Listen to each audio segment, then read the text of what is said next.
What's up, everybody? Welcome back to the podcast. I'm Boss Lady RC, and this week we are going to be doing a series, Lessons I Learned from My First Business.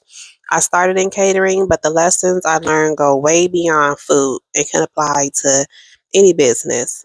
So today we're talking about finding the right things to sell, and I'll share not only what I went through, but some questions for you to reflect on in your own business journey.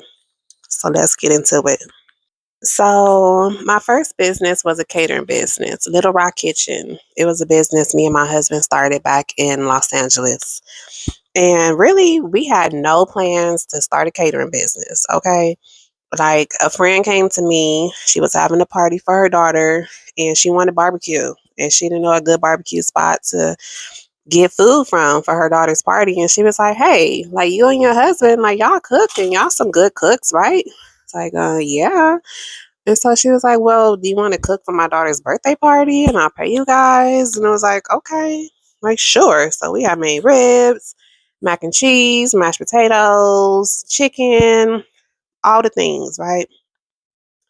And people were coming up to me like, hey, like, is this your business? You're the cook. Like, what's going on? How do we order from you?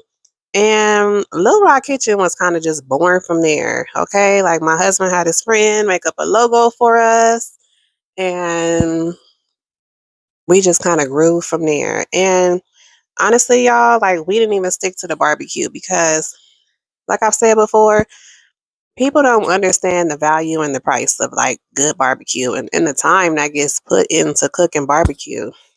So we went from doing barbecue to doing fried chicken and fries to adding some Mexican food up in there, soul food. Then we finally landed on pastrami and salads. So the pastrami, we will only sell pastrami at local pop-up events in the neighborhoods. We did Taste of Inglewood a couple years, and we did some other pop-ups. And when we did the pop-up events, people would come up and be like, where's your location? How do I order from you guys again after this? And it would really suck because we only did catering, and pastrami isn't one of the items that we offered in catering just because of the cost. And really, pastrami is something where you want to get it like fresh and hot, like right there, like served like right there, not something that you want to cater and couldn't really be served hot and fresh.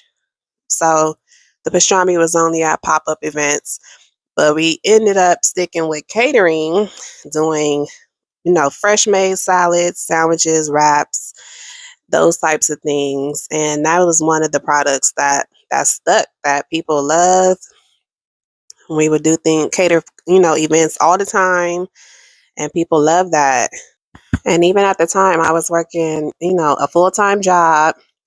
And I started selling salads to my coworkers, and it grew from not just my coworkers, but it grew to some other offices that they were friends with. People would refer me to other people, and I ended up delivering salads to like multiple offices to the point to where I quit my full-time job and just started doing catering full-time until we left and moved to Las Vegas. Sometimes it takes a while when you first start in a business to figure out what really sells, what's the best product to really sell. You can't sell everything.